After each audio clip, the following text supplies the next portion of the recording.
Mari kita perkatakan 5 arti Pentakosta yang ketiga. Yang pertama, Pentakosta yang ketiga adalah pencurahan Roh Kudus yang dahsyat di zaman ini, melebihi yang terjadi di Azusa Street. Yang kedua, Pentakosta ketiga akan mengakibatkan penuaian jiwa yang terbesar dan terakhir sebelum Tuhan Yesus datang kembali. Yang ketiga, Pentakosta ketiga akan membangkitkan generasi Yeremia, yaitu anak-anak muda yang dipenuhi Roh Kudus, cinta mati-matian terhadap Tuhan Yesus, tidak kompromi terhadap dosa, dan akan bergerak untuk memenangkan jiwa. Yang keempat, Pentakosta ketiga lahir di Indonesia dan bergerak ke bangsa-bangsa. Gerakan ini dari timur ke barat dan akan kembali ke Yerusalem. Yang kelima, Pentakosta ketiga akan memberikan kuasa untuk menyelesaikan amanat agung, dan setelah itu Tuhan Yesus datang kembali. Mazmur 91. Dalam lindungan Allah. Orang yang duduk dalam lindungan yang maha tinggi dan bermalam dalam naungan yang maha kuasa akan berkata kepada Tuhan, tempat perlindunganku dan kubu pertahananku, Allahku yang kupercayai. Sungguh, dialah yang akan melepaskan engkau dari jerat penangkap burung, dari penyakit sampar yang busuk. Dengan kepaknya, ia akan menudungi engkau. Di bawah sayapnya, engkau akan berlindung. Kesetiaannya ialah perisai dan pagar tembok. Engkau tak usah takut terhadap kedahsyatan malam, terhadap panah yang terbang di waktu siang, terhadap penyakit sampar yang berjalan di dalam gelap, terhadap penyakit menular yang mengamuk di waktu petang. Walau 1.000 orang rebah di sisimu, dan 10.000 di sebelah kananmu, tetapi itu tidak akan menimpamu. Engkau hanya menontonnya dengan matamu sendiri, dan melihat pembalasan terhadap orang-orang fasik. Sebab Tuhan, ialah tempat perlindunganmu. Yang maha tinggi, telah kau buat tempat perteduhanmu. Malapetaka tidak akan menimpa kamu, dan tulah tidak akan mendekat kepada kemahmu. Sebab malaikat-malaikatnya akan diperintahkannya kepadamu untuk menjaga engkau di segala jalanmu. Mereka akan menatang engkau di atas tangannya, supaya kakimu jangan terantuk kepada batu. Singa dan ular tedung akan kau langkahi. Engkau akan menginjak anak singa dan ular naga. Sungguh, hatinya melekat kepadaku, maka aku akan meluputkannya. Aku akan membentenginya sebab ia mengenal namaku. Bila ia berseru kepadaku, aku akan menjawab. Aku akan menyertai dia dalam kesesakan.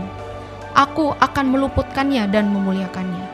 Dengan panjang umur akan kukenyangkan dia, dan akan kuperlihatkan kepadanya keselamatan daripadaku. Shalom saudara, dalam Voice of Pentecost kali ini kita akan membahas tentang kualitas bukanlah popularitas.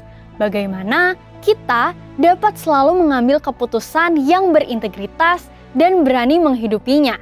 Integritas tidak hanya bicara soal keselarasan antara ucapan dan perbuatan, tetapi adalah keputusan yang kita buat secara totalitas dan konsisten. Maksudnya, terus-menerus melakukan segala sesuatu berdasarkan prinsip kebenaran, sekalipun keputusan tersebut berbeda dengan konsep yang dianggap lazim oleh dunia. Bahkan jika keputusan tersebut terlihat merugikan kita, seperti yang diajarkan oleh Tuhan Yesus dalam Matius 5 ayat 37. Jika ya, hendaklah kamu katakan ya, jika tidak, hendaklah kamu katakan tidak. Apa yang lebih daripada itu berasal dari si jahat. Kita harus selalu berhikmat, serta bersiap untuk berpegang teguh pada prinsip kebenaran. Saudara mungkin pernah menghadapi situasi yang memaksa saudara melakukan sesuatu yang tidak benar, baik di pekerjaan, bahkan pelayanan, atau hubungan sosial, entah karena diminta atasan atau orang yang kita kasihi. Tapi justru pada situasi seperti inilah kita dapat menerapkan ajaran Kristus untuk memiliki keberanian dan hikmat untuk berkata tidak, sekalipun dengan berbagai resiko yang harus dihadapi. Jika kita berkompromi sekali saja, kita akan diminta berkompromi lagi di lain kesempatan. Lambat laun, kita akan menjadi terbiasa dan pada akhirnya tidak merasa lagi bahwa perbuatan tersebut salah. Setiap hari kita dihadapkan pilihan demi pilihan, tidak terkecuali tantangan dan godaan yang menguji ketaatan kita kepada Tuhan. Lantas, apa yang harus kita lakukan ketika tantangan atau godaan itu datang? Yang pertama, tidak larut dengan dunia. Di zaman postmodern ini, toleransi dibuat mengarah kepada kompromi yang berbeda dengan kebenaran Alkitab. Orang yang toleran selalu dianggap berpikiran luas, bebas, dan humanis. Sehingga orang percaya yang berani berdiri teguh dalam mempertahankan kebenaran firman Tuhan di kehidupan sehari-hari semakin berkurang. Kompromi pun sudah dianggap biasa di kalangan gereja yang dulu menekankan pentingnya ketaatan kepada firman Tuhan. Keadaan ini mengingatkan akan kisah Daniel, seorang pemuda Israel yang mengalami pembuangan saat Yerusalem ditaklukkan oleh Babel. Pada saat itu, Raja Babel membawa Daniel dan orang-orang terbaik lainnya untuk diajar ilmu pengetahuan dunia dan dibentuk karakternya. Mereka sangat diistimewakan dengan harapan orang-orang tersebut akan loyal kepada Babel. Namun, walaupun mendapatkan kehidupan yang enak dan masa depan yang cerah, Daniel tetap memilih untuk menjalankan perintah Tuhan. Dia tidak memakan makanan raja yang tidak sesuai dengan hukum Taurat. Daniel sadar sebagai anak Tuhan, ia harus tetap taat, walaupun hidup di tengah bangsa yang tidak mengenal Tuhan. Yang kedua, tidak malu menghidupi kebenaran. Hidup dalam kebenaran adalah hidup tanpa kepalsuan, hidup secara jujur. Yesus adalah kebenaran. Sebagai pengikut Kristus, kita harus memperkatakan dan mempraktekkan kebenaran dalam hidup. Orang menganggap perintah-perintah yang diberikan Yesus terlalu kaku dan tidak relevan pada zaman ini. Padahal memang kebenaran tidak bergantung pada perasaan, pengalaman, atau penafsiran yang bersifat subjektif. Kebenaran Allah adalah benar tanpa pengecualian. Orang Kristen yang sejati akan melihat integritas dirinya sebagai suatu harga diri yang terpenting. Kita tidak perlu malu merasa berpihak pada kebenaran. Alkitab berkata pada 1 Petrus 4 ayat 16, "Jika ia menderita sebagai orang Kristen, maka janganlah ia malu, melainkan hendaklah ia memuliakan Allah dalam nama Kristus itu." Biarlah kita tetap mempertahankan kebenaran dan memuji Tuhan. Yang ketiga, hidup seperti Yesus hidup. Yesus adalah kebenaran. Untuk dapat hidup secara benar, maka kita harus hidup dalam Yesus. 1 Yohanes 2 ayat 5 hingga 6 berkata, "Tetapi barang siapa menuruti firman-Nya, di dalam orang itu sungguh sudah sempurna kasih Allah. Dengan itulah kita ketahui bahwa kita ada di dalam Dia. Barang siapa mengatakan bahwa ia ada di dalam Dia, ia wajib hidup sama seperti Kristus telah hidup." Hidup menjadi sama seperti Kristus merupakan kehendak Bapa. Yesus menjelaskan lebih lanjut dalam Matius 5 ayat 48. "Karena itu, haruslah kamu sempurna, sama seperti Bapamu yang di surga adalah sempurna." Jika kita berkata kita hidup di dalam Bapa, kita menjadikan Yesus sebagai Tuhan dan Juru Selamat di dalam hidup ini. Dan kita wajib hidup sama seperti Yesus telah hidup. Mari minta pertolongan Roh Kudus untuk memimpin hidup kita pada zaman sekarang. Kita juga harus menyadari bahwa kita adalah anak Tuhan. Maka kita harus hidup sesuai dengan firman Tuhan. Seperti Kristus taat mengerjakan apa yang ditetapkan oleh Bapanya. Itulah yang menjadi kunci keberhasilan Kristus. Seringkali kita juga berpikir bahwa hidup sama seperti Kristus menjadikan hidup kita terkekang dan menderita. Padahal, jikalau kamu tetap dalam firman-Ku, kamu benar-benar adalah muridku dan kamu akan mengetahui kebenaran, dan kebenaran itu akan memerdekakan kamu. Seperti tertulis di Yohanes 8 ayat 31 hingga 32. Itulah sebabnya selama berada di bumi, Yesus tidak pernah menyia-nyiakan kesempatan yang ada. Hidupnya fokus dipusatkan hanya untuk melakukan kehendak Bapa. Jika kita mengikuti teladan Yesus, maka kita akan hidup seperti Dia. Jadi ketika dunia menawarkan untuk menjadi serupa dengannya, kita harus berani mengambil keputusan dengan berkata tidak. Tidak larut dengan dunia, tidak malu menghidupi kebenaran, dan yang terutama adalah hidup seperti Yesus telah hidup. Mari kita menjadi orang percaya yang berintegritas penuh di tengah dunia pada zaman ini. Untuk artikel lengkapnya dari tim teologi kami, silahkan klik link yang ada di atas atau scan QR Code yang tersedia. Tuhan Yesus memberkati. Mari kita tetap fokus sama Tuhan, kita buka hati kita, percaya bahwa Tuhan sedang menyiapkan yang terbaik untuk tahun 2026. Kita mau sambut 2026 dengan sukacita yang besar, karena Tuhan ada bersama-sama dengan kita. Berapa banyak yang percaya, boleh lambaikan tanganmu Bapak Ibu Saudara? Amin. Mari sama-sama kita tundukkan kepala kita. Thank you Lord Jesus, thank you God. Kami tahu Engkau menuntun kami Tuhan sampai hari ini 25, semua karena kebaikan Tuhan. Semua karena Kau begitu baik untuk setiap kami Tuhan.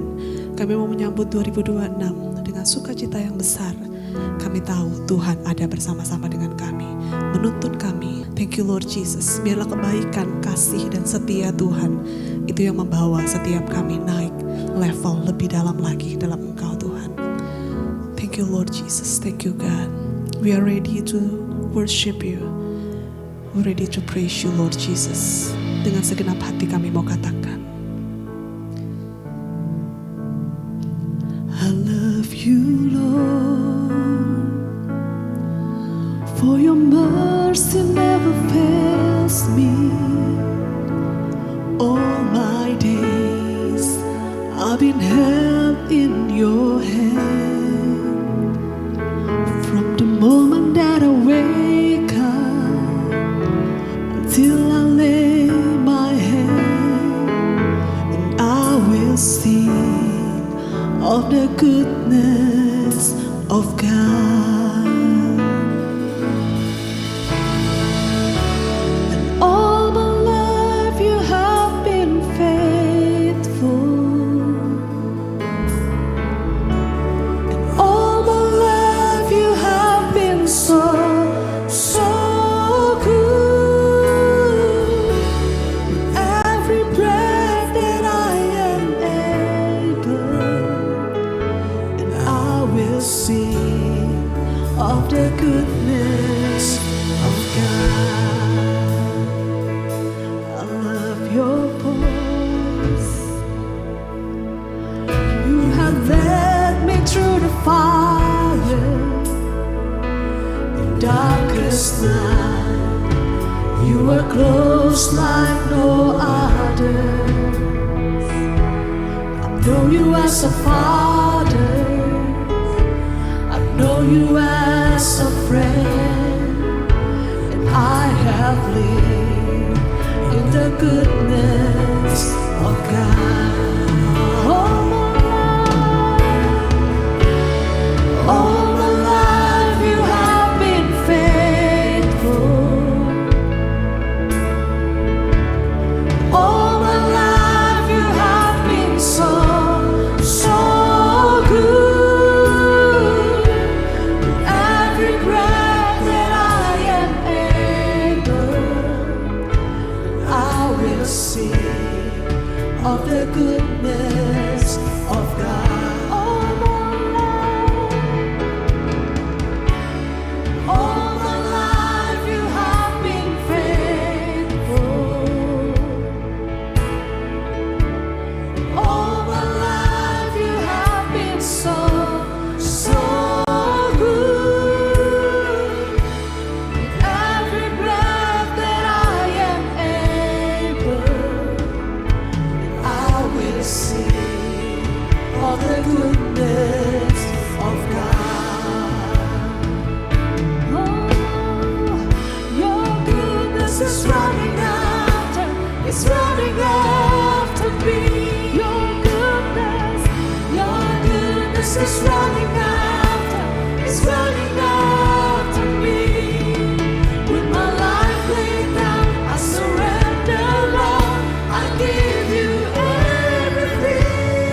of the goodness of God. I will sing of the goodness of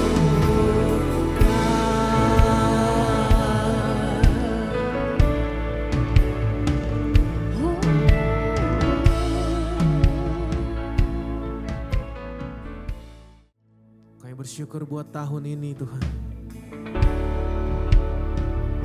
Kami lihat kebaikan-Mu, kami lihat penyertaan-Mu Tuhan.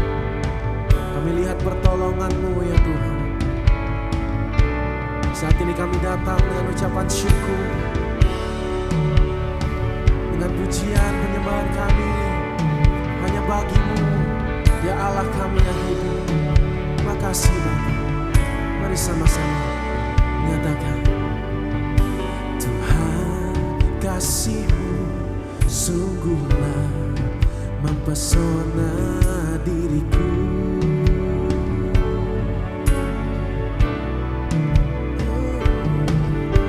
Tuhan kuasa-Mu sungguhlah menggetarkan hatiku. Mari sama-sama nyatakan kasih-Mu, kasih-Mu ya Tuhan, yang Kau limpahkan bagiku, lebih dari yang ku perlu. Kau sediakan bagiku. Ku sembah Kau Tuhan sepanjang umur hidupku, sepanjang umur hidupku.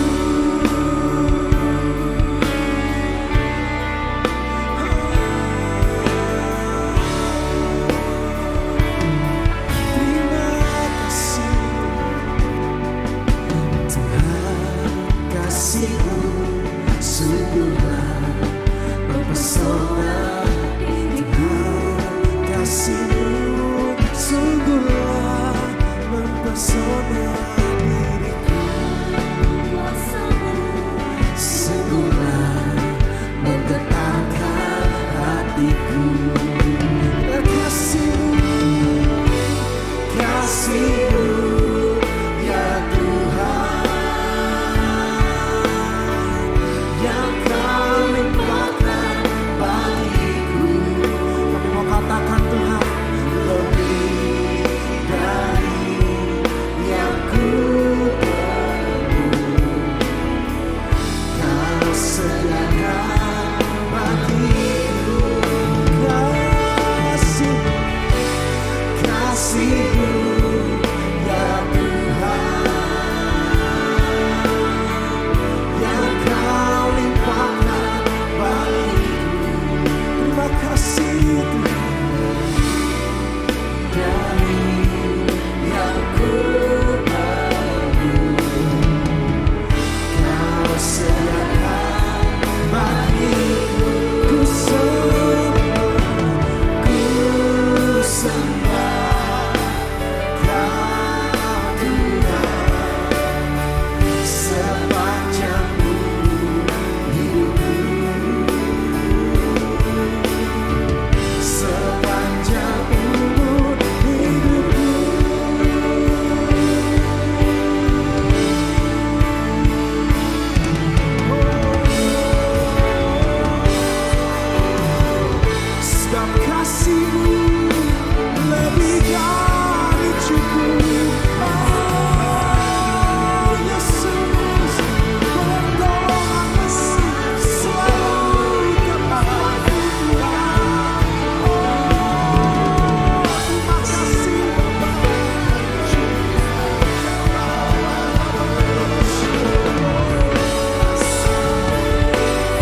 limpahkan bagiku lebih dari yang ku perlu.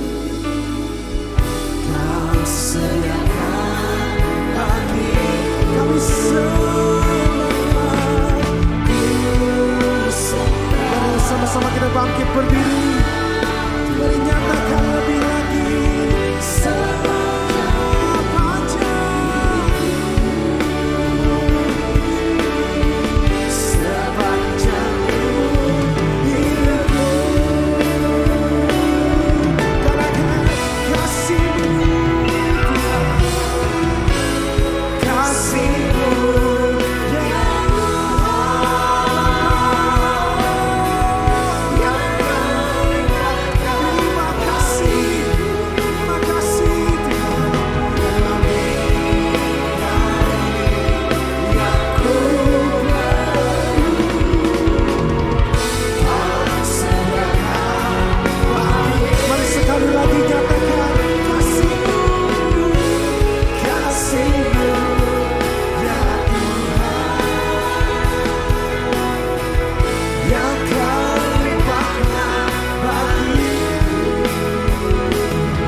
Sama-sama ku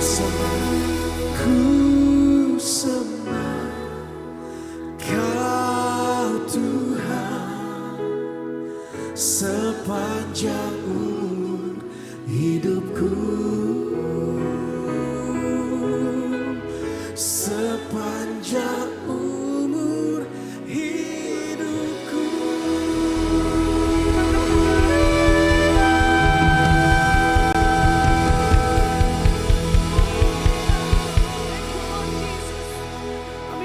Kasih setia Tuhan selalu ada dalam setiap kami Tuhan. Kami tahu kami menyembah Allah yang hidup, Allah yang dahsyat, Allah yang layak terima glory, Allah yang layak terima pujian. Biarlah mulut kami terus menyembah Engkau Tuhan. Biarlah lidah bibir kami terus menyenangkan Engkau lewat puji-pujian kami. Biarlah namamu disenangkan lewat penyembahan kami Tuhan. Terima kasih Bapa yang baik. Kami akan terus memuji menyembah Tuhan dengan segenap hati kami. Mari yang percaya sama-sama katakan amin. Haleluya. Udah banyak saudara yang terus mau memuji Tuhan. Biarlah di tahun 2026 ini menjadi tahun kemenangan untuk setiap saudara. Amin. Coba berikan salam ke kiri kanannya. Terus memuji Tuhan. Kami mau datang bawa pujian kami Tuhan. Kami bawa sembah kami di hadapan-Mu.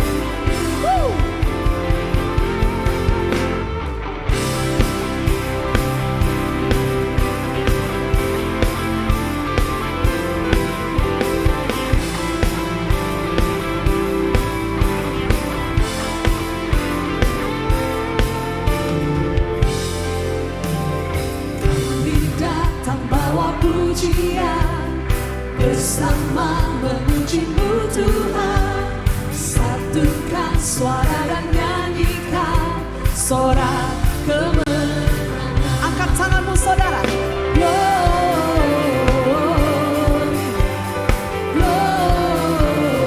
Gloria, besar Tuhan, ditinggikan di atas segalanya.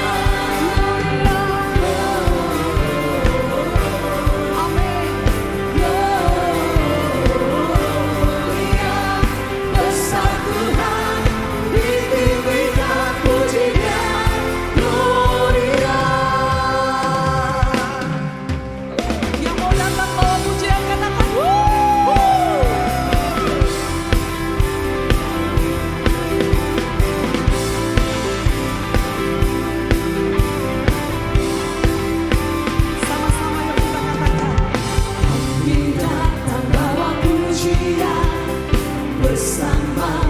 memujimu Tuhan. Satukan suara dan nyanyikan sorak kemenangan. Kami datang bawa pujian bersama memujimu Tuhan. Satukan suara dan nyanyikan sorak kemenangan.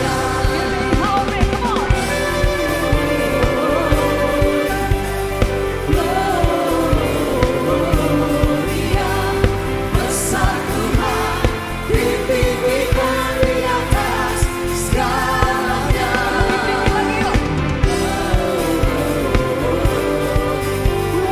Gloria besar Tuhan, ditinggikan pujian. Gloria. Kami tahu ketika kami mengangkat tangan kami, Tuhan sedang turun tangan untuk setiap kami. Amin. Kemenangan sudah menjadi bagianmu saudara. Kau sudah terima kemenangan karena 2026 kau berjalan bersama-sama dengan Tuhan Yesus. Yang percaya katakan amin. Sorakan amin. Woo!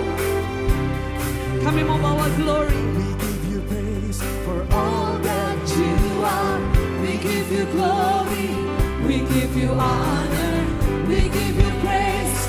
Gloria, we give you glory, we give you honor, we give you praise. All that you are, we give you glory, we give you honor, we give you praise. Gloria, we give you glory, we give you honor, we give you praise. For all that you are, we give you glory, we give you honor, we give you praise.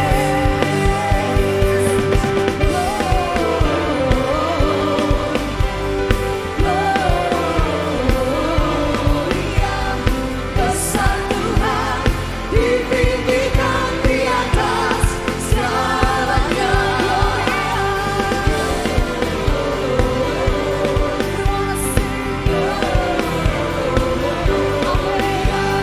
Besar Tuhan, ditinggikan pujian.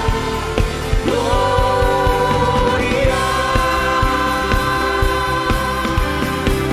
Haleluya. Kami mau memujimu Tuhan.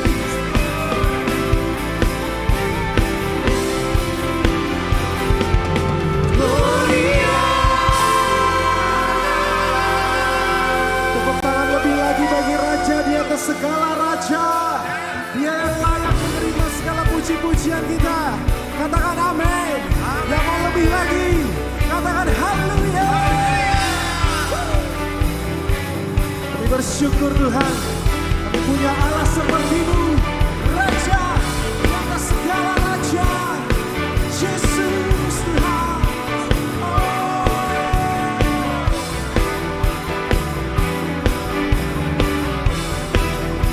Mari sama-sama bersyukur. Bersyukurlah kepadanya, bawalah pujian baginya, karena dia Raja, dia yang berkasa.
Tuhan Yesus.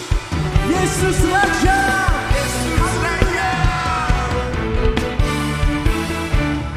Sama-sama. Kau yang percaya, seluruh semesta sujud menyembah. Kau yang percaya, seluruh semesta sujud menyembah. Aku kebangkitanmu, mujizat telah terjadi. Junjung kasih anugerahmu, kekal dan mulia. Masyarakat kekuatanmu, kau menyelamat hidupku. Kasih tiada tara, bertambahkan Tuhan Rajaku.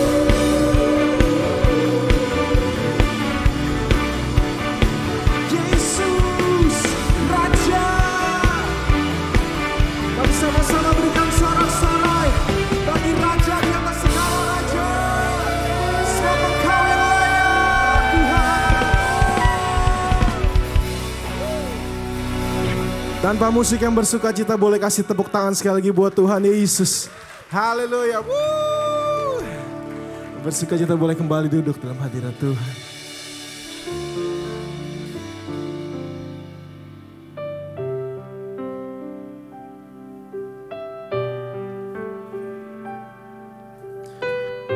Masuki tahun yang baru, Tuhan. Kami rindu Engkau ajar setiap kami, pimpin setiap kami untuk bisa lebih lagi mengasihi-Mu, Tuhan. Dengan segala hal yang masih Kau percayakan dalam hidup kami, Tuhan. Dengan begitu banyak hal yang Kau titipkan dalam hidup kami, Tuhan. Kami mau biar hidup kami bukan untuk kami saja, ya Tuhan Yesus. Terus ajar kami, Tuhan, ajar kami anak-anak-Mu, ya Tuhan. Terima kasih, terima kasih. Aku ingin memiliki hati yang seperti-Mu. Aku rindu mengasihi seperti Kau mengasihiku. Biar ku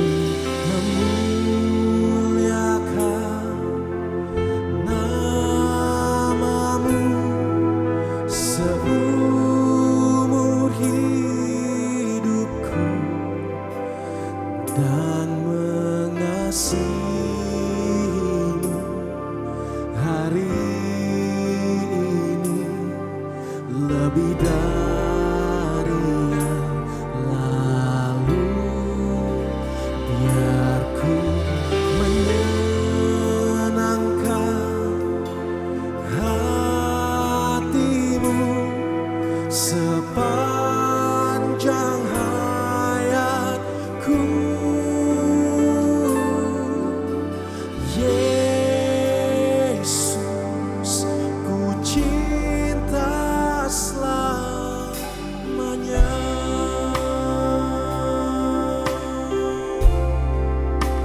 Bersama-sama nyatakan, aku ingin memiliki hati yang seperti-Mu. Aku rindu mengasihi seperti Kau mengasihiku.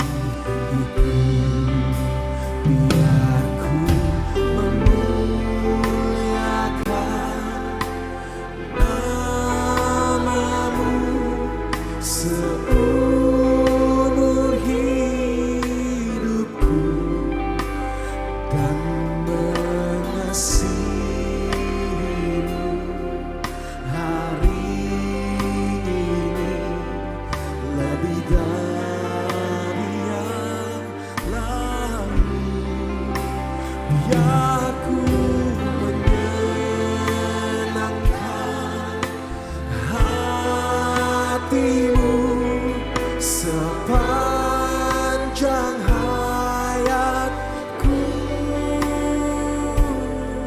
Oh Yesus, ku cinta selamanya. Ya ku memuliakan, namamu seumur hidupku, dan mengasihimu hari ini lebih dari yang lalu. Biar ku menyenangkan hatimu sepanjang hayatku. Inilah kerinduan kami Tuhan. Yesus, ku cinta selamanya.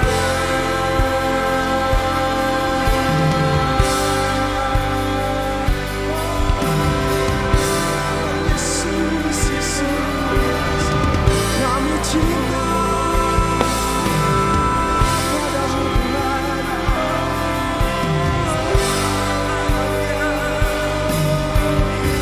Terima kasih buat cintamu, terima kasih buat kasih setiamu atas hidup kami Tuhan. Dengan apa kami balas segala kebaikan-Mu Tuhan? Oh, selain daripada hidup mengasihi-Mu. Oh Yesus, Yesus Tuhan.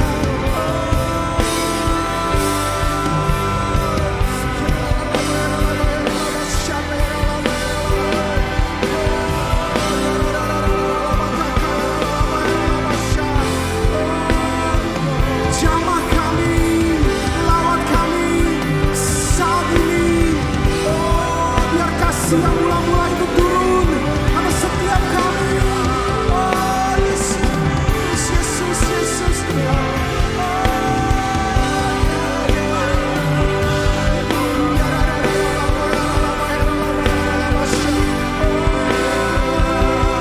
Yesus, Yesus.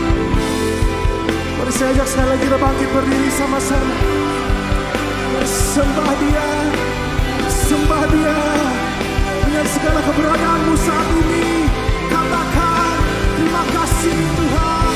Katakan aku cinta Engkau Yesus.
adalah Allah yang setia, tak berkesudahan kasih setiamu.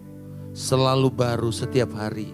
Kalaupun kami akan menatap 2026, kami tahu bahwa Tuhan sudah ada di sana. Kami berdoa biarlah kiranya Roh Kudus berbicara kepada kami dan memberikan ini sebagai satu pesan prophetic kepada setiap kami Tuhan, kepada setiap jemaat-Mu untuk berjalan tanpa rasa takut bersama dengan Engkau. Di dalam nama Yesus kami mengucap syukur. Amin. Haleluya.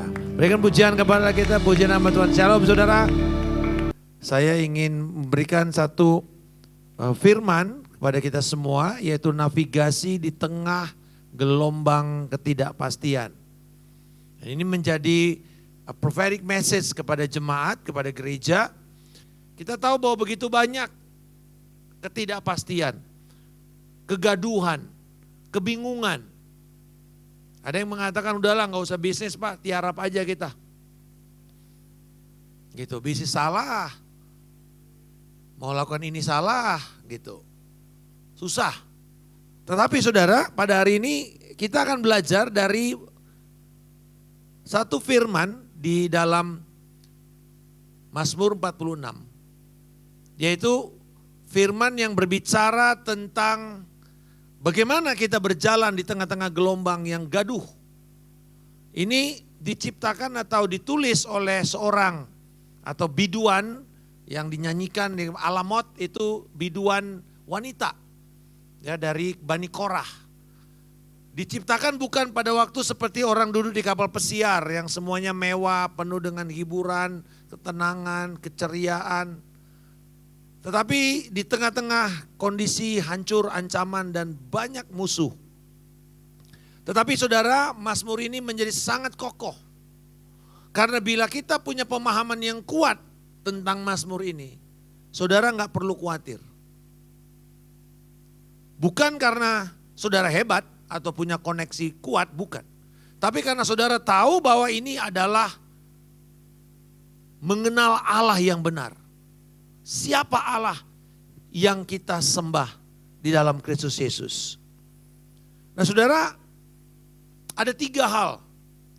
Sebelum kita masuk ke sini, kenapa saya katakan ini lagu perempuan? Saya bilang kenapa ya, kan Bani Korah banyak, laki-laki juga ada kok. Ada Mazmur yang dinyanyikan oleh Korah. Dan itu bukan seperti Mazmur 42. Itu bukan laki-laki, bukan perempuan yang nyanyikan, itu laki-laki yang menyanyikan. Kenapa di sini kok suara perempuan? Berarti suara perempuan kan berarti agak melengking ya, tinggi. Tetapi kemudian Roh Kudus mengatakan waktu saya mulai menyiapkan firman ini, bahwa ini dinyanyikan oleh wanita yang menggambarkan di dalam perjanjian baru mempelai Kristus. Gereja. Ini lagu gereja Bapak Ibu. Makanya dari sini ada satu lagu yang kokoh yang menjadi satu tonggak lagu di dalam gerakan reformasi. Yang ditulis oleh Martin Luther berdasarkan ayat ini. A mighty fortress is our God. A mighty fortress is our God. A bulwark will never face it. Allah kota benteng kita dan kita tidak akan goyah. Saudara-saudara, ini luar biasa dan kita akan melihat 3 hal yang akan menjadi pesan profetik kepada gereja ini. Yang pertama, memahami Allah sebagai makasih. Katakan makasih. Kurang kencang, makasih. Bukan makasih. Apalagi orang Manado, makasih. Bukan. Makasih itu tempat pelarian. Di dalam ayat 2 dikatakan, next. Allah tempat perlindungan dan kekuatan, penolong dalam kesesakan yang sangat terbukti. Allah tempat perlindungan. Allah makasih. Apa itu makasih? Makasih adalah satu benteng, fortress, bulwark. Ya, kalau saudara pergi ke kastil di Eropa, masih ada kastil-kastil yang punya benteng. Dan benteng itu tebal-tebal. Tidak bisa ditembus hanya sekedar dengan anak panah atau tombak. Dia mesti digedor. Ya kita tahu dia ada kayak roda yang kemudian mesti digedor begitu baru pintunya. Tapi kalau temboknya nggak bisa. Tembok hanya bisa diloncati. Tidak bisa ditembus dengan anak panah. Kenapa? Sederhana. Karena mereka memahami yang namanya fortress, tempat perlindungan. Saudara-saudara, di dalam perjanjian lama ada satu kota, ada kota-kota yang disebut sebagai kota perlindungan. Di mana kalau sesuatu terjadi, misalnya seseorang lagi kerja-kerja di ladangnya, lalu kemudian alat pertaniannya itu mencolot gitu. Terbang misalnya sabitnya atau cangkulnya, lalu mengenai seseorang dan orang itu mati. Bukannya dia malah urusan dan mencoba berurusan secara pribadi untuk mempermudah orang ini tidak dihakimi secara pribadi atau secara kampung, dia harus lari ke kota itu. Bukan untuk mendapat pembenaran, tapi dia lari ke kota itu lalu nanti bertemu dengan tua-tua yang umumnya para imam, lalu mereka akan tanya, "Kamu kenapa? Ada apa? Kenapa kamu lari ke sini?" Lalu dia akan menjelaskan ceritanya. Nah berdasarkan itu barulah orang pihak yang dirugikan akan dipanggil. Lalu mereka akan mengadili. Dan bila orang ini memang tidak sengaja melakukannya, maka ada hukum Musa yang akan mengatur hal itu. Tapi bila dia sengaja melakukannya, maka orang itu harus mendapatkan konsekuensi. Itu namanya kota perlindungan. Saudara-saudara, a place of refuge dikatakan Allah sendirilah kota perlindungan kita. Nah di dalam bahasa aslinya dikatakan Elohim ini sebagai kota perlindungan. He is for us. Dia ada bagi kita. Dia bukan melawan kita. Dia bukan blocking kita. Tetapi dia ada untuk kita. Dia ada membela kita. Dan kamu harus lari ke sana. Deklarasi pertama di tengah-tengah keriuhan, kegaduhan, ketidakpastian adalah Allah tempat perlindungan saya. Dan waktu saudara lari ke sana, apa langkahnya? Tidak lain tidak bukan adalah berdoa. Berdoa adalah tempat pelarian strategis. Karena di dalam doalah kita punya akses kepada takhta kasih karunia Allah. Ibrani mengatakan marilah kita dengan penuh keberanian menghampiri mercy seat of God. Takhta kasih karunia Allah. Untuk apa dikatakan? Supaya kita mendapatkan pertolongan pada waktunya. Amin saudara. Dan Tuhan di ayat ini mengatakan bahwa ketika kamu lari kepada Tuhan, Tuhan akan menolong kamu menjelang pagi. Berarti di dalam kita lari kepada Tuhan, tidak langsung jawaban itu datang. Inilah dunia menipu kita. Semuanya serba instan. Kalau saya doa sama Tuhan harus langsung dijawab. Siapa bilang? Gak ada itu.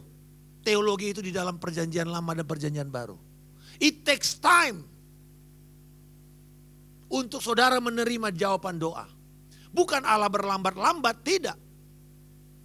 Karena dikatakan menjelang pagi. Berarti bayangkan semalam-malaman saudara ada di sana, saudara nggak tahu ini gelap gimana, apakah akan ada jalan keluar atau. Tetapi dalam menjelang pagi, menjelang kamu akan mengambil tindakan, menjelang kamu akan berperang. Karena pada waktu itu perjanjian lama, kalau orang berperang itu waktu mulai fajar menyingsing, itu serangan pertama, first strike. Siapa yang lebih dahulu menyerang, dia biasanya menang. Makanya Daud mengatakan, pada waktu pagi aku menunggu-nunggu. Di dalam mezbah, aku membangun mezbah, aku menunggu-nunggu. Supaya apa? Setelah itu baru dia melakukan tindakan. Tuhan datang menolong kita, before us, untuk menyemberiakan kepada kita jalan keluar. Dia tempat pertolongan kita. Ketika Martin Luther menulis lagu A Mighty Fortress is Our God. Itu kondisi pada waktu itu para pengikutnya, gerakan Protestan. Yang mau kembali kepada firman Tuhan, mau kembali kepada sola scriptura, mau kembali kepada Kristus satu-satunya jalan keselamatan, bukan gereja. Seperti pada waktu itu, bahwa Katolik adalah jalan keselamatan, gereja adalah jalan keselamatan. Bukan, Kristus jalan keselamatan. Segala sesuatu hanya dari Tuhan, oleh Tuhan dan untuk Tuhan. Baginya lah segala kemuliaan. Hanya oleh iman dan bukan oleh perbuatan. Seruan-seruan ini yang membuat Martin Luther dan semua pengikutnya dikejar-kejar dan dibunuh atas nama gereja. Dan darahnya halal. Siapa yang membunuh dia tidak akan mendapatkan hukuman, malah diampuni oleh gereja. Bapak Ibu, disinilah dia menciptakan lagu itu dan membawa satu kekuatan yang bisa ratusan tahun sampai sekarang tetap dinyanyikan oleh gereja. Ini lagu bagi gereja Tuhan ketika mereka menghadapi ketidakpastian. Tuhan ada bagi saya.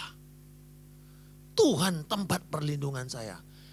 Tetapi sebaliknya dunia mengatakan doa bukanlah sebuah tempat keputusan strategis. Doa justru adalah upaya terakhir. Last resort. Udah gak bisa lagi ini, yang itu dan ini dan itu. Lah lu doa deh. Lu ke gereja deh. Siapa tahu Tuhan menjawab. Kebalik Bapak Ibu. Justru kamu harus berdoa lebih dahulu. Doa bukanlah kelemahan. Orang lemah itu yang doa terus. No. Gereja, Leonard Ravenhill mengatakan, gereja yang tidak berdoa adalah gereja yang berdosa. Katakan sama-sama, tidak berdoa, berdosa. Loh bingung kan? Loh, aduh. Bayangkan hari ini saudara udah berdosa kan? Bangun pagi tadi ngecek WhatsApp dulu daripada doa. Lupa ayatnya dari mana Pak? Jangan sembarangan ngomong Pak. 1 Samuel 12 ayat 13 mengatakan begini. Samuel ngomong sama jemaat. Berdosalah aku bila aku tidak berdoa kepada kamu.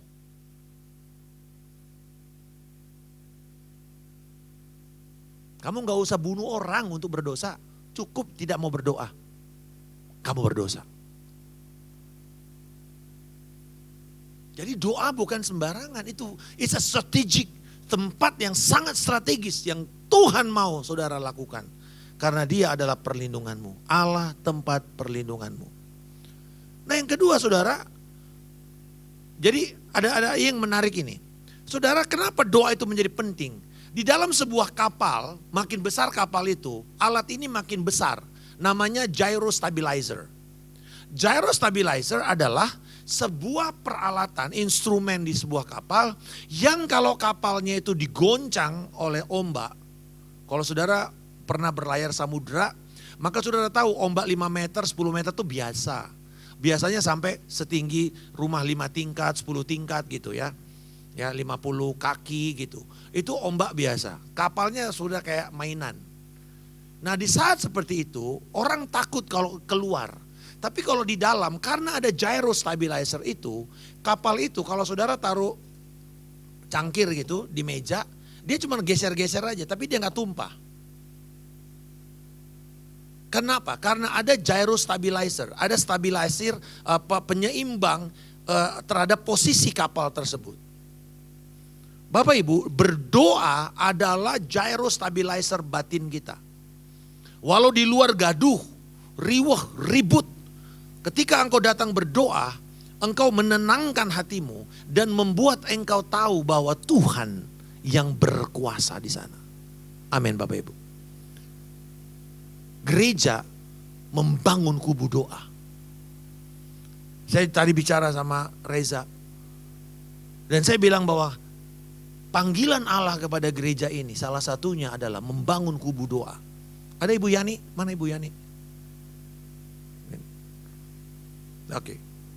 Oh Ibu Yani, tolong boleh berdiri sebentar. Di situ aja. Ini yang firman Tuhan ingatkan saya tadi waktu kita penyembahan. Bahwa Tuhan sedang membangun dan kamu akan menjadi orang yang salah satu yang akan berdiri untuk membangun kubu pertahanan doa.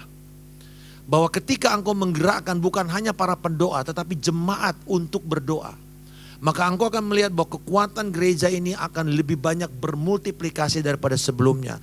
Karena ada para pendoa. Dan saya mau mendorong bapak-bapak, ibu-ibu, jangan berdoa hanya kalau engkau kepepet. Tetapi ketika ada kesempatan engkau berdoa, masuk ke menara doa. Engkau berdoa, masuk ke dalam prayer meeting pada hari Selasa. Engkau akan melihat bagaimana Tuhan akan mulai mempertajam telingamu sebagai telinga seorang murid. Dan memerlukan orang-orang tertentu, pilar-pilar. Seperti apa yang saya merasakan Ibu Yani.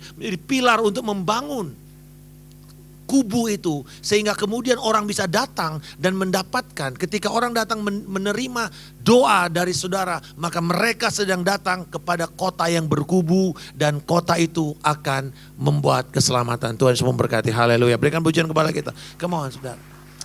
Nah Bapak Ibu, nah yang kedua ada suara di tengah gemuruh. Ada satu kontras Bapak Ibu di dalam ayat 5 sampai dengan 8. Dikatakan bahwa ada sungai Allah di dalam ayat 5 yang menyukakan kota Tuhan. Nah kita tahu bahwa dalam konteks sejarah ada sungai yang masuk ke dalam kota Yerusalem. Dan sungai ini menjadi sumber air bagi kota Yerusalem. Kalau mereka mau mematikan kota Yerusalem sederhana, blok aja sungainya ini pasti mati mereka. Itu ada di bawah tanah. Dan sungai ini terus sampai kepada istana. Dan ini yang dikatakan sungai yang menyukakan hati Tuhan. Bukan bentuk sungainya, tetapi aliran yang ada di sana. Nah, ketika dipakai kata aliran, sungai itu, Yesus berkata bahwa dari dalam hatimu akan mengalir aliran-aliran air yang hidup. Dan dia sedang berbicara mengenai Roh Kudus yang dipenuhi di dalam orang percaya. Yang nantinya akan diberikan ketika Yesus naik ke sorga. Bapak Ibu, ada sungai yang menenteramkan. Ada sungai yang membawa kesegaran. Ada sungai yang berbicara. Dan apa ini Pak? Sungai ini Pak. Nah di dalam ayat 7. Ada satu kontras, yaitu suara gemuruh. Bangsa-bangsa, kerajaan-kerajaan saling ribut. Lalu apa hubungannya sungai bangsa-bangsa ribut? Nah di bagian terakhirnya dikatakan begini. Lalu Tuhan berbicara. Maka semuanya hancur. Baru saya ngerti. Sungai itu adalah suara Tuhan.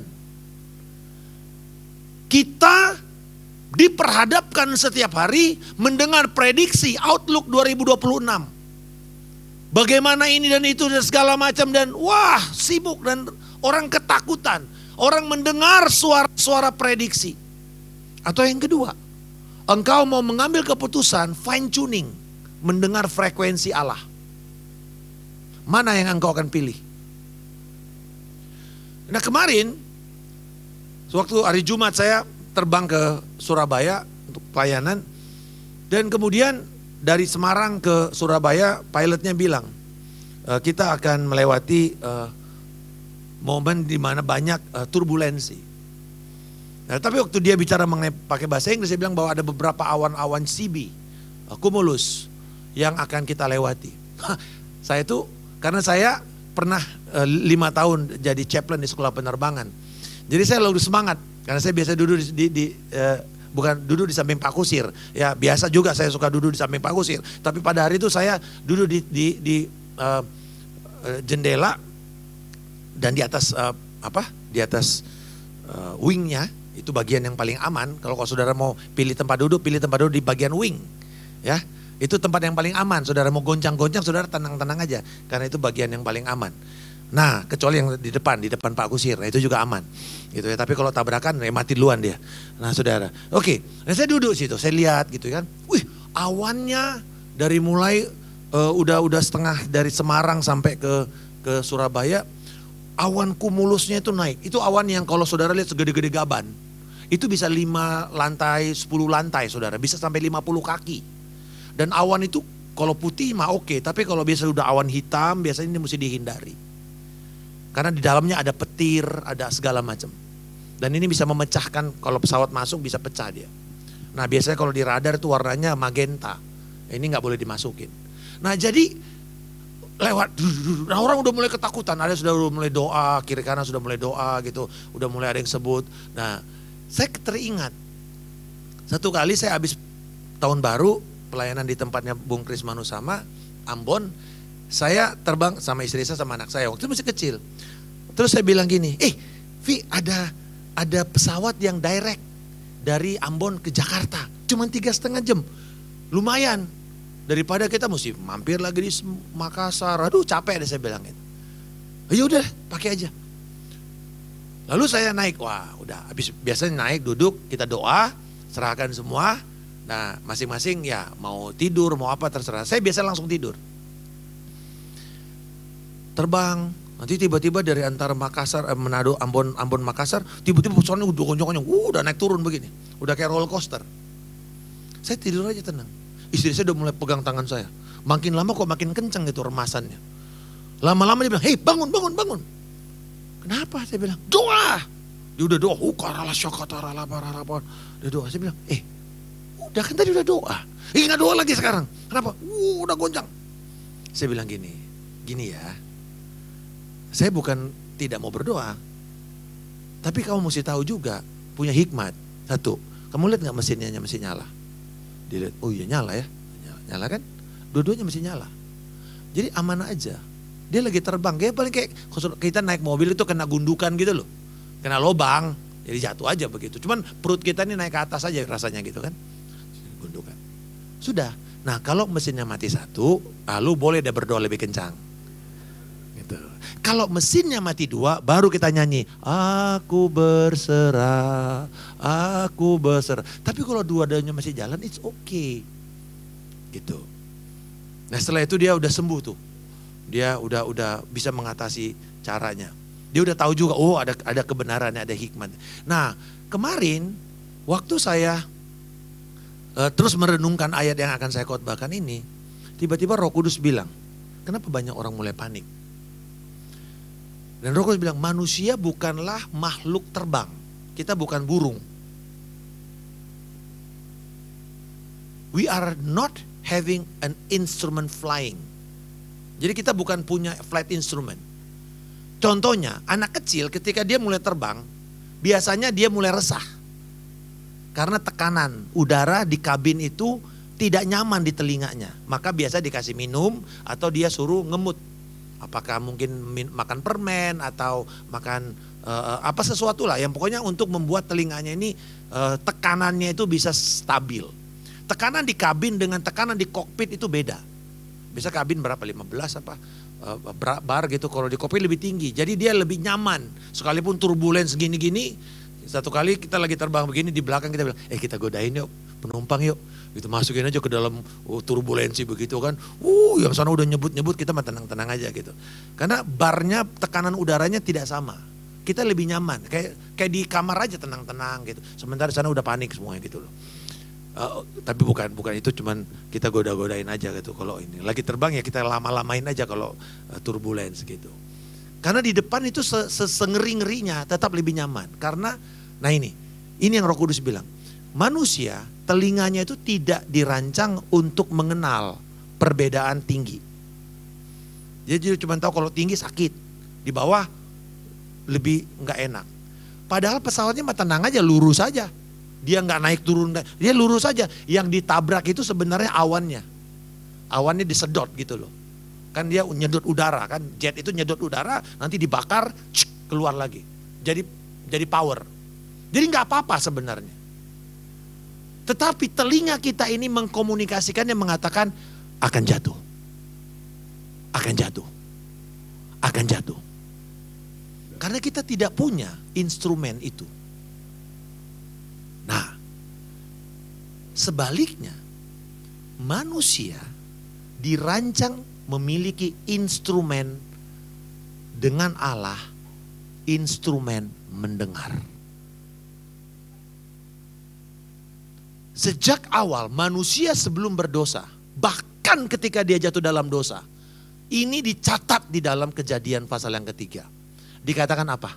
Adam mendengar bunyi langkah kaki Tuhan. Bapak Ibu yang sudah menikah lebih dari 20 tahun, biasanya ngerti ini.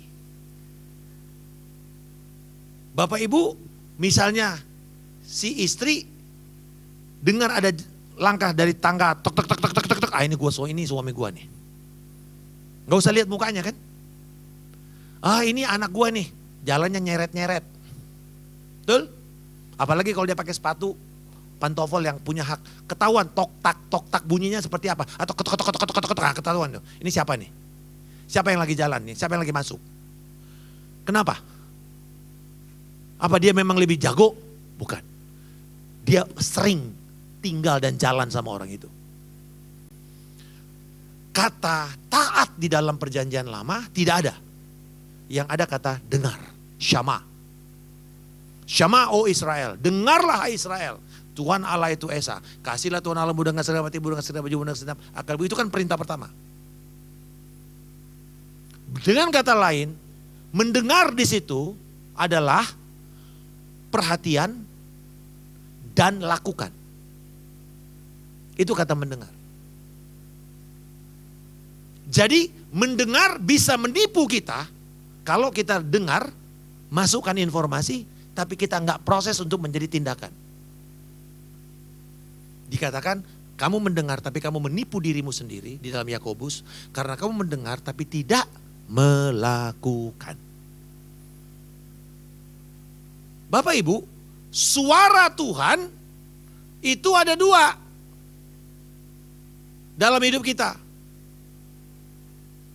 Menghibur atau menegur. Tapi dua-duanya membawa damai sejahtera. Itu indikasinya. Suara setan, suara manusia, suara dunia, ada 3 soalnya. Ada 4 jenis suara yang kita dengar setiap hari. Di 1 Korintus dikatakan manusia, setan, dirimu, dan Tuhan. Kita terbiasa mendengar suara kita, termasuk itu hati nurani kamu atau ngikutin kata hatimu. Dan saya tidak suka itu.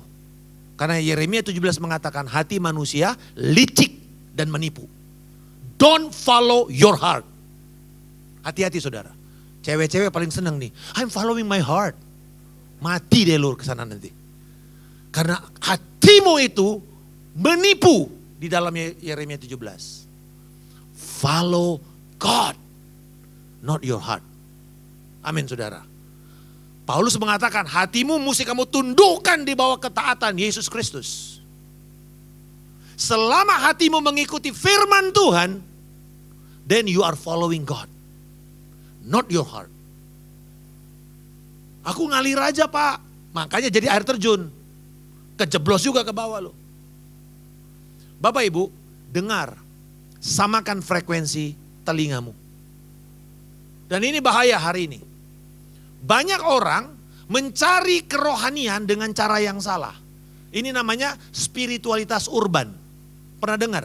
Ini kalau Gen Z, milenial muda, Gen Alpha belum lah. Tapi Gen Z ini udah. Spiritualitas urban itu mencampur segala sesuatu, nggak mau komit sama gereja. Tapi dia bilang, I'm spiritual but I'm not religious. Karena kalau aku religious, aku connect sama gereja tertentu. Atau doktrin tertentu, aku enggak mau. Nah inilah masalah kita sekarang anak-anak kita. Spiritualitas urban. Aku percaya semesta. Biarlah semesta bekerja untuk ini. Maka engkau sedang terjebak masuk di dalam okultisme modern. Yaitu the law of attraction. Pakai kartu tarot. Healing, child inner healing, dan seterusnya.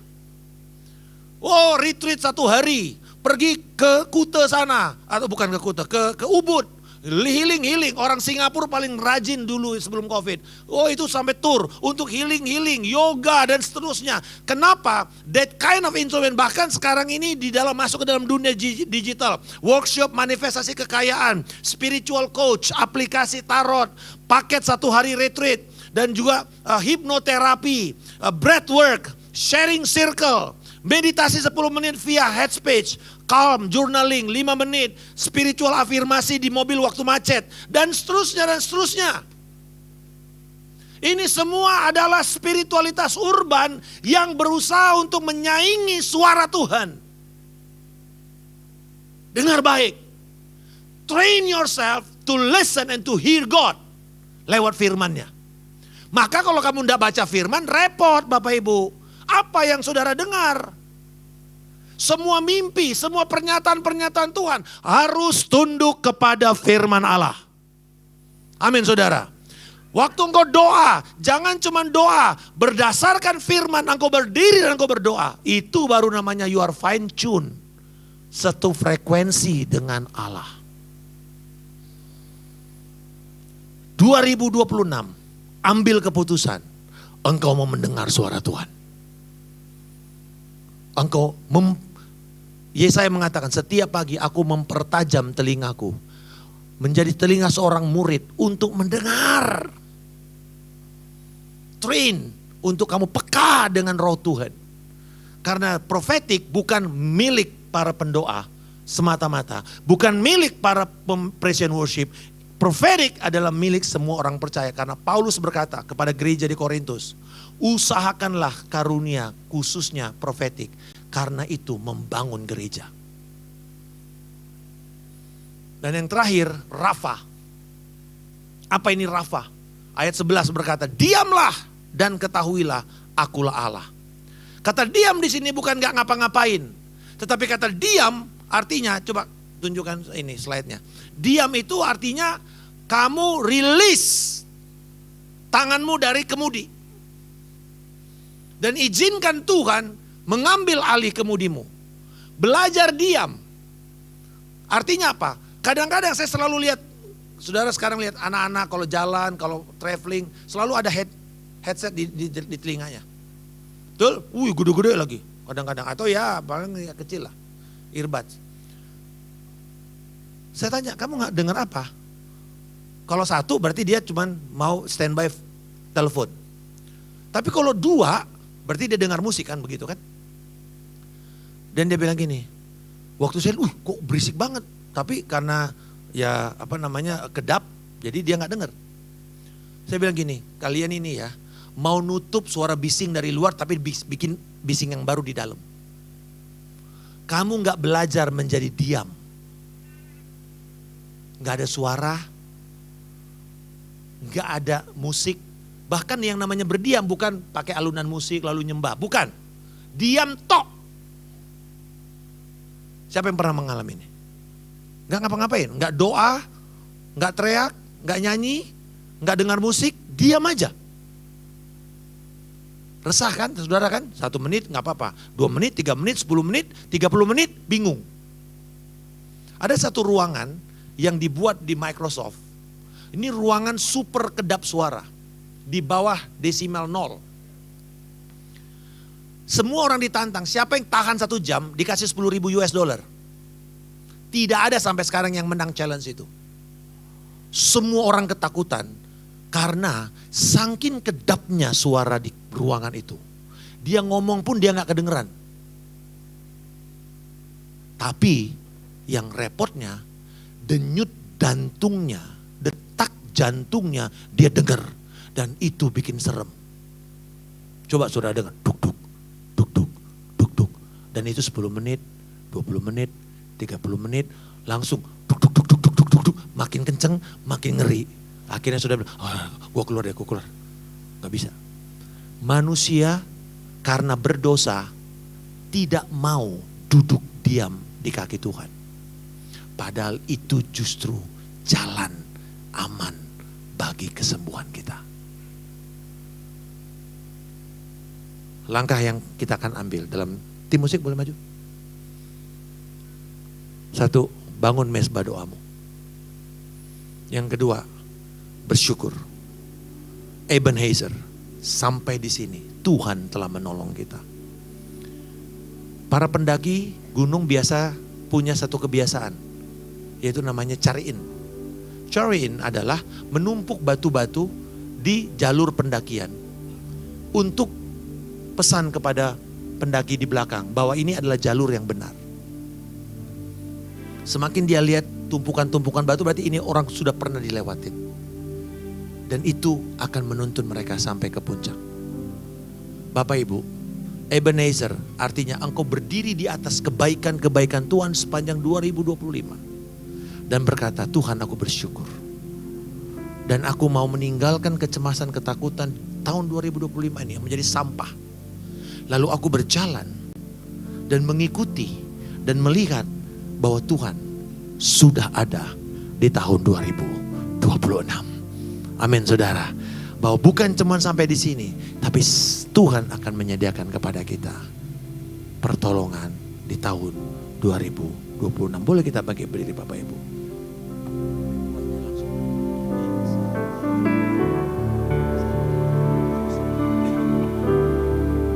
Thank you Lord.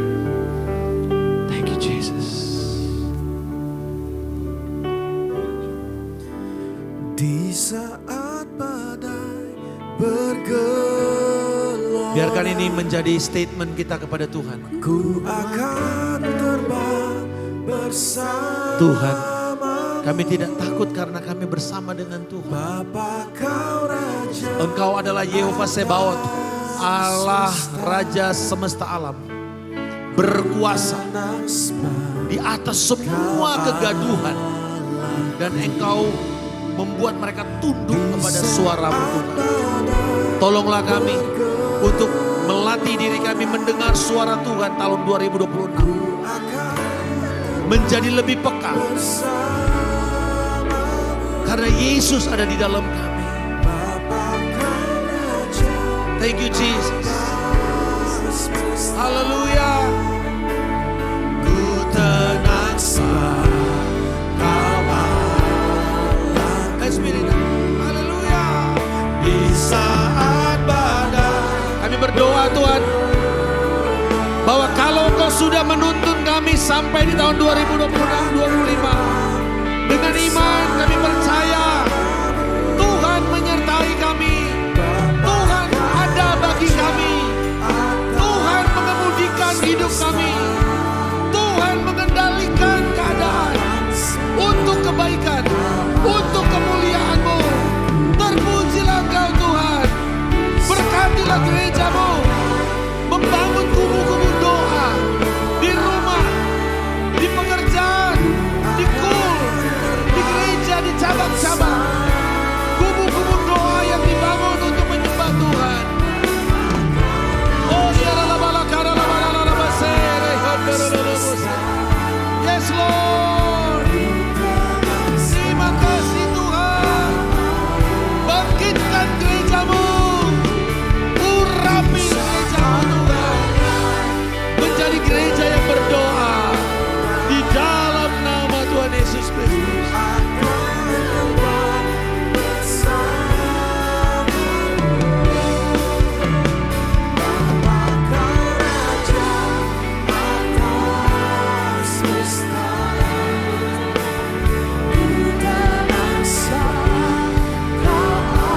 Sekali lagi kita katakan di saat badai bergelora, ku akan terbang bersama-Mu. Bapa kau Raja atas semesta, ku terasa kau Allahku. Ku tenang, ku terasa kau Allahku. Ku terasa kau Allahku. Thank you Lord Jesus. Terima kasih Tuhan. Firman-Mu sudah selesai disampaikan Tuhan, tapi kami percaya bahwa firman itu boleh tumbuh dalam setiap hati kami, berbuah-buah lebat dalam setiap kehidupan kami Tuhan. Biarlah kami gak hanya menjadi pendengar firman Tuhan, tapi kami boleh menjadi pelaku-pelaku firman Tuhan. Biar firman yang disampaikan kami boleh tetap lakukan Tuhan. Terima kasih Bapa, terima kasih Tuhan. Kami akan lanjutkan ibadah kami. Tuhan terus beracara dalam setiap kami. Di dalam nama Tuhan Yesus. Yang percaya sama-sama katakan amin. Berikan kemuliaan untuk Tuhan Bapak Ibu Saudara. Mari kita siapkan hati untuk memberikan persembahan. Mari kita memberikan persembahan. Mari kita berdoa. Bapa, kami ucap syukur buat segala berkat yang telah Kau berikan dalam hidup kami. Kini tiba saatnya kami akan memberikan persembahan. Berkati kiranya tangan-tangan yang memberi, dan Kau juga mengurapi dan memberkati setiap pengelola, biar kiranya persembahan kami dapat berguna untuk memperluas kerajaan-Mu ya Bapa. Terima kasih Tuhan, kami mengucap syukur dan berdoa hanya di dalam nama Tuhan Yesus Kristus. Haleluya. Amin. Untuk saudara yang akan memberikan persembahan dalam bentuk transfer, Anda dapat mentransfernya kepada nomor rekening yang tersedia di layar, dan juga Anda dapat men-scan QR Code yang tersedia di layar ataupun yang berada di bawah kursi Anda. Dan apabila Anda memerlukan amplop persembahan, Anda dapat melambaikan tangan, maka para asir akan membantu Anda. Selamat memberi. Dan berikut adalah pengumuman kegiatan Puri Intergen Church untuk minggu ini. Mari bersama-sama merasakan dan mengalami hadirat Tuhan dalam kesatuan generasi di doa dan penyembahan Intergen Enlighten bersama Pastor Timothy Santonius, Selasa 13 Januari 2026 jam 7 malam di Revival Hall Gedung House of Blessing. Hai wanita-wanitanya Tuhan, saatnya kita kembali berkumpul dalam ibadah Women in Christ Kamis 15 Januari 2026 yang akan dilayani oleh Pastor Billy Lantang di GB Purindah Mall, basement G4, zona merah. Shalom saudara sekalian, saya dengan Dio, Ketua Yayasan dari Sekolah Sehati. Dan dengan pengumuman ini saya mengambil kesempatan untuk berterima kasih untuk setiap donasi yang saudara berikan selaku orang tua asuh dari Sekolah Sehati. Dan saya juga masih membuka kesempatan bagi Bapak Ibu yang ingin berkontribusi menjadi orang tua asuh bagi anak-anak TK dan SD dari Sekolah Sehati yang ada di Pulau Bangka, Dusun Pesaren. Silakan menghubungi nomor yang ada di bawah ini atau saudara hampiri helpdesk yang di depan. Dan kami mengucap syukur sekali lagi buat setiap taburan yang Bapak Ibu berikan agar anak-anak ini bisa mencapai mimpi mereka. Terima kasih, Tuhan Yesus memberkati.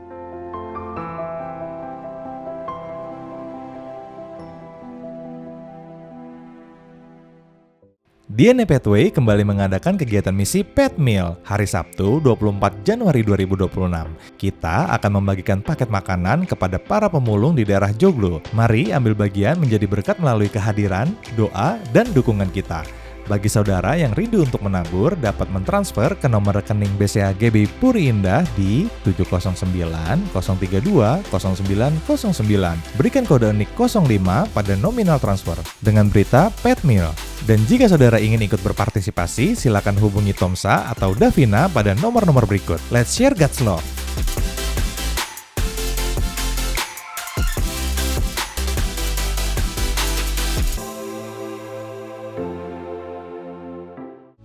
Puri Intergen Church membuka kelas baru pengajaran kehidupan orientasi melayani. Kelas ini akan diadakan on-site dalam 7 kali pertemuan yang akan dimulai dari Sabtu 17 Januari sampai 14 Maret 2026 di Revival Hall Gedung House of Blessing.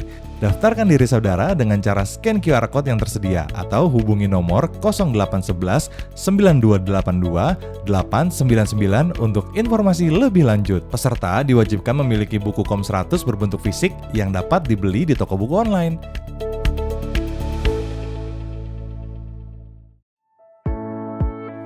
Demikian pengumuman minggu ini. Untuk Anda yang memerlukan informasi lebih lanjut, Anda dapat menghampiri helpdesk setelah ibadah ini selesai, atau Anda dapat memfollow akun sosial media kami untuk informasi terupdate. See you next week. God bless you.